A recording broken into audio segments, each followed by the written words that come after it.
My name is Sergeant Grace Walker. I served 2 tours in Afghanistan, earned my stripes the hard way, and came home with scars you can't always see. People look at the medal on my uniform and assume I've got it all together. But if they knew what I've carried inside for years, they'd understand why I've stayed quiet.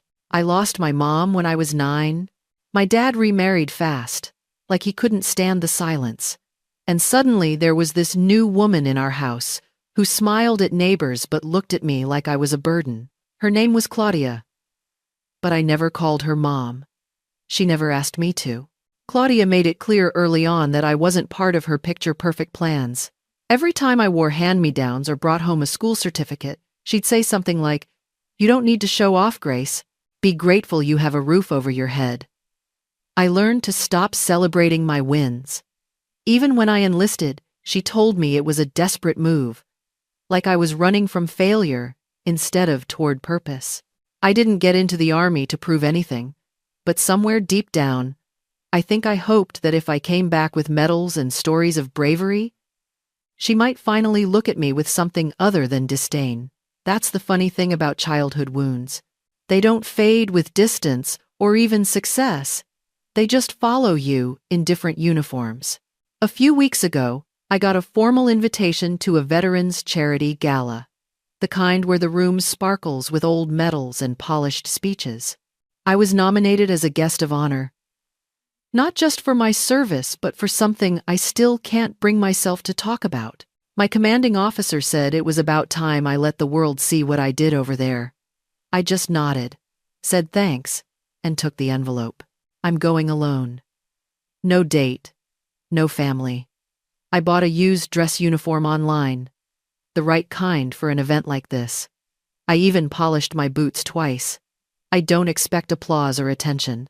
I just want to stand tall, carry my medal with quiet pride, and maybe, just maybe, feel like I belong in that room. The hotel ballroom smelled faintly of polished silver and expensive perfume. Waiters glided across the floor with trays of champagne, while string music filled the space like soft fog. I stood near the back entrance, trying to slow my breathing and adjust the collar on my dress blues without looking like a nervous recruit. My Medal of Honor sat neatly pinned just below my left collarbone, its bright ribbon pressed flat against the uniform.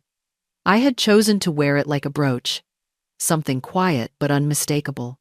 A few older veterans nodded at me respectfully as they passed, though none stopped to talk. That was fine. I hadn't come for attention. When I first entered the room, I thought maybe I'd blend into the sea of uniforms and tuxedos, but people noticed.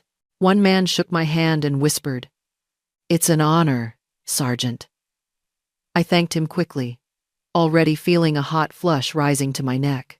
I moved toward a quiet table near the back of the room, away from the crowd gathering around the keynote speaker near the stage. That's when I saw them.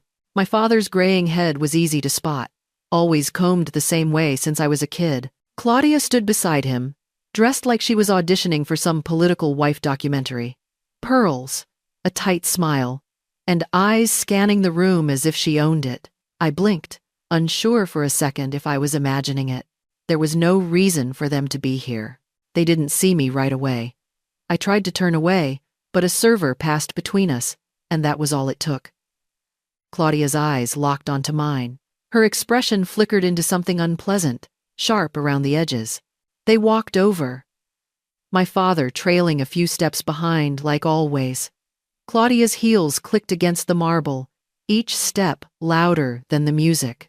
"Well, well," she said, her voice syrupy with venom. "You clean up nicely, Grace. Though I suppose a rented uniform makes anyone look important." I stayed silent. Years of discipline told me not to react.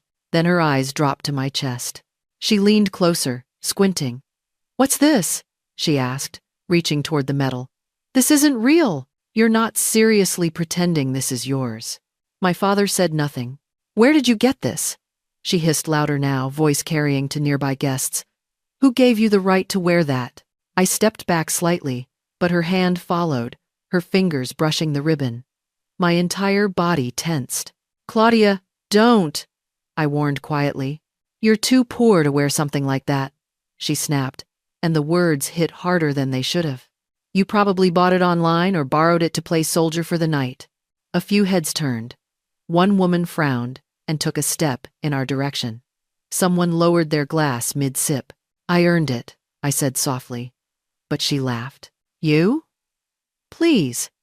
That medal is for heroes, not girls who ran off to join the army because they had nothing better to do. She reached again, this time grabbing the medal outright, pulling at it with force that nearly unfastened the whole uniform flap. I froze, paralyzed by the humiliation and the growing number of eyes on us. I could feel my face burning, a mix of shame and rage boiling under my skin. Let go, I said, louder this time. What are you going to do? Hit me in front of all these people? That would prove my point. She sneered. The murmurs around us grew. I could sense the discomfort thickening in the air, like a fire about to catch. Then, a hand appeared large, steady, with an unmistakable authority. It closed around Claudia's wrist, firm but controlled. "Ma'am," a voice said behind me, deep and commanding. "You need to stop." She turned, startled, and looked up at a man in full dress uniform. His chest bore rows of ribbons, and on his shoulder sat the star of a retired general. "What are you doing?" she barked, trying to pull away. "That's not jewelry," he said quietly, his grip still on her arm. "That is the Medal of Honor." It not ring. The silence that followed could have swallowed the room whole. Every conversation near us stopped mid-sentence. My father's face drained of color. "You don't know who she is, do you?" the general asked Claudia, who stood frozen now. "She's Sergeant Grace Walker," he continued. "She carried 4 men out of a burning MRAP under enemy fire. 2 of them are here tonight because of her." I couldn't move. Couldn't speak. My pulse pounded in my ears like gunfire. Claudia's mouth opened and closed, but no sound came out. She looked around, as if someone might laugh and say it was all a mistake. Instead, applause broke out. It started with one man, then another. In seconds, it spread across the room, the kind of slow, rising ovation you only hear when people understand they've just witnessed something important. The general released her wrist. She stepped back like she'd been slapped. "Maybe next time," he said calmly. "Learn what you're insulting before you speak." Then he turned to me. "Sergeant Walker," he said with a nod, "thank you for your service." I couldn't respond. Not right away. My voice caught somewhere between pride and the ache of all the years I'd let her voice bury mine. "Thank you, sir," I managed finally. He smiled once, then disappeared into the crowd. But his words stayed. So did the silence that fell over my father and Claudia, who now stood there like the strangers they'd always been. The general's hand stayed on Claudia's wrist just long enough to send a clear message. His voice cut through the music, the chatter, and every lingering doubt in the room. Calm, even, but with the weight of authority that didn't need to raise itself to be heard. "I suggest you let go," he said, staring directly at her. She yanked her hand back as if she'd been burned. Her lips parted to argue, but the general was already turning toward me, giving a slight nod of acknowledgement. I stood frozen, too stunned to react. As he stepped forward to face the crowd that had now circled us in tight, uncomfortable silence. "I want every guest here to know something very important," he began. "That medal she's wearing is not a costume. It is not decoration. It's the highest honor this nation gives, and it is earned." He let the words hang. No one moved.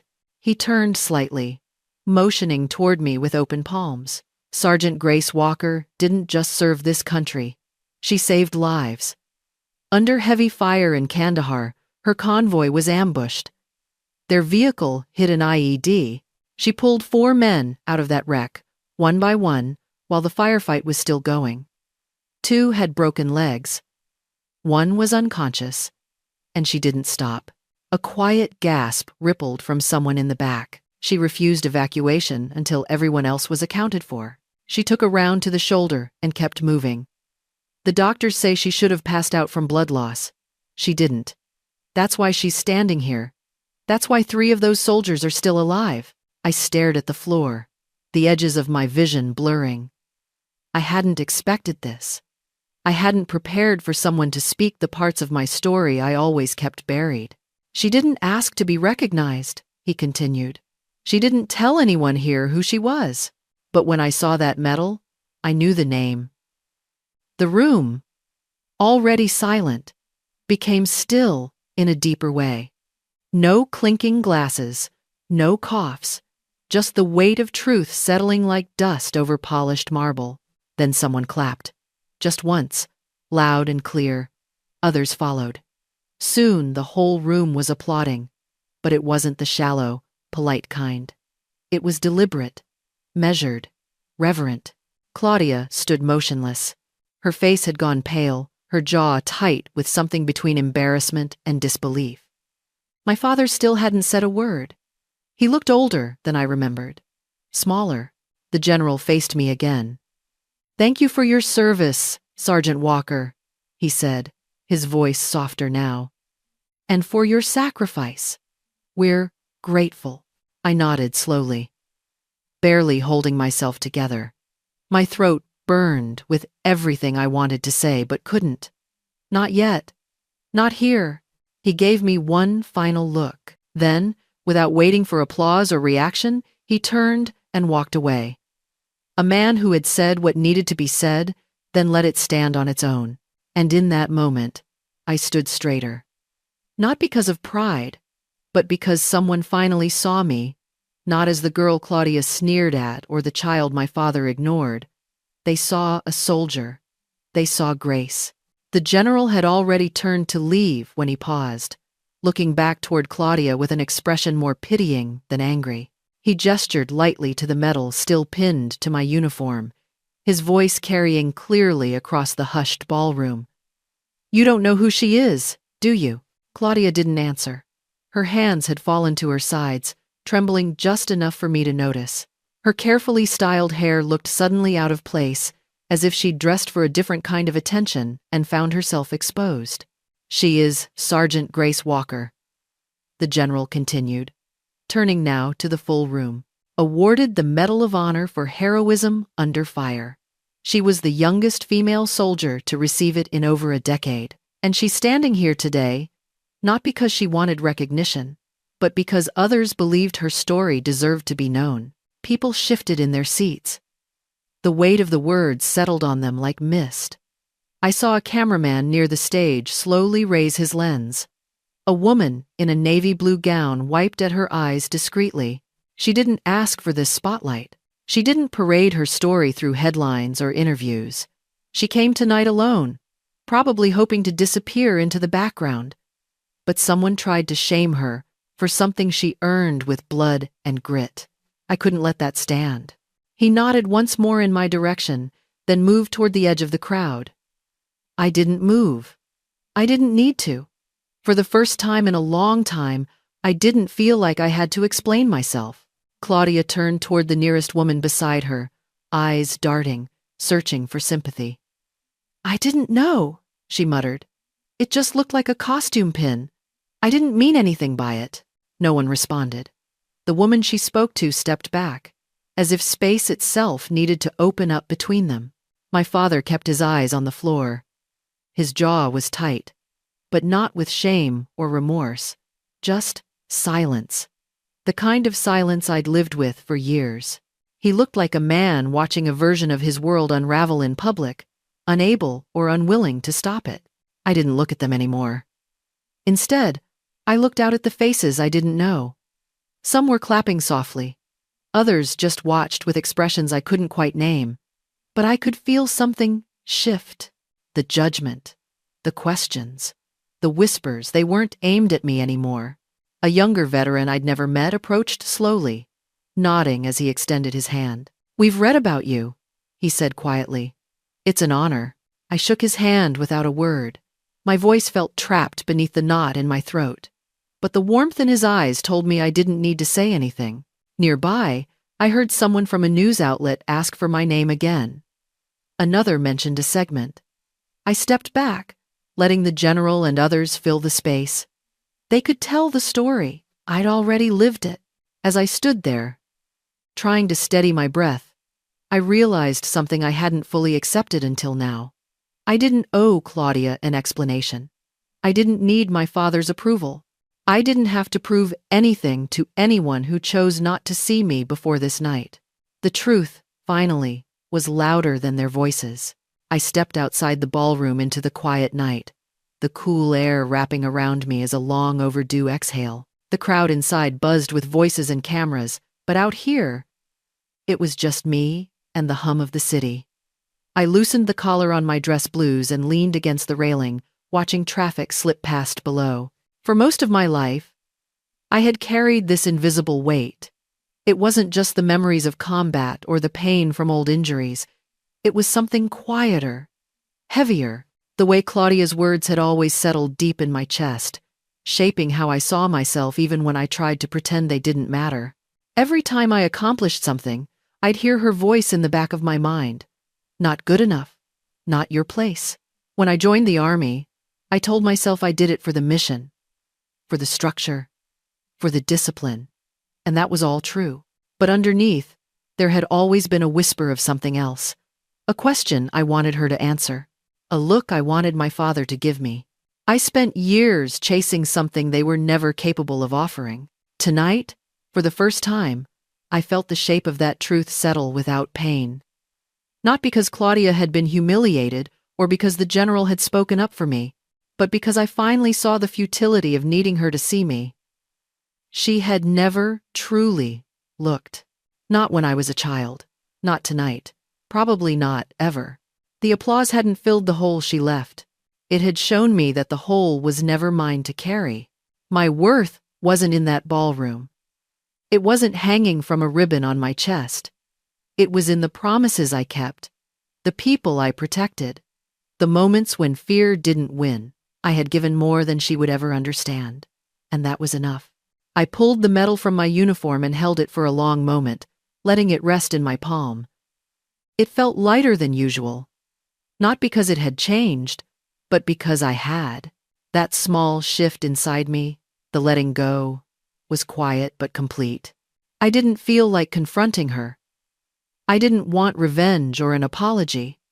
What I wanted was something I finally had, a sense of peace that wasn't rooted in being seen, but in knowing who I was without her eyes. I slipped the medal back into its case and smiled to myself.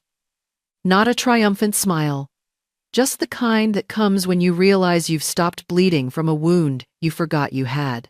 I straightened my shoulders and took one last breath before heading down the steps, the night finally mine to walk through freely. 1 week after the gala, I drove out to a quiet neighborhood just past the edge of town. The house was modest, with a flag in the front yard and a small porch swing that creaked in the wind. I had called ahead, but I still felt nervous walking up those steps. Mrs. Alvarez opened the door before I knocked. Her eyes were kind, tired in the way people get when grief never fully leaves. She smiled gently and invited me in like I was part of the family. In some ways, I guess I was. Her son, Corporal Miguel Alvarez, had been in my unit. He didn't make it home. That ambush, the one that earned me this medal, was the same day we lost him. I pulled 3 soldiers out. Miguel was the 4th, but his wounds were too deep by the time I reached him. I carried him anyway. I wasn't going to leave him behind. She led me into the living room where a photo of him sat on the mantel, surrounded by candles and ribbons.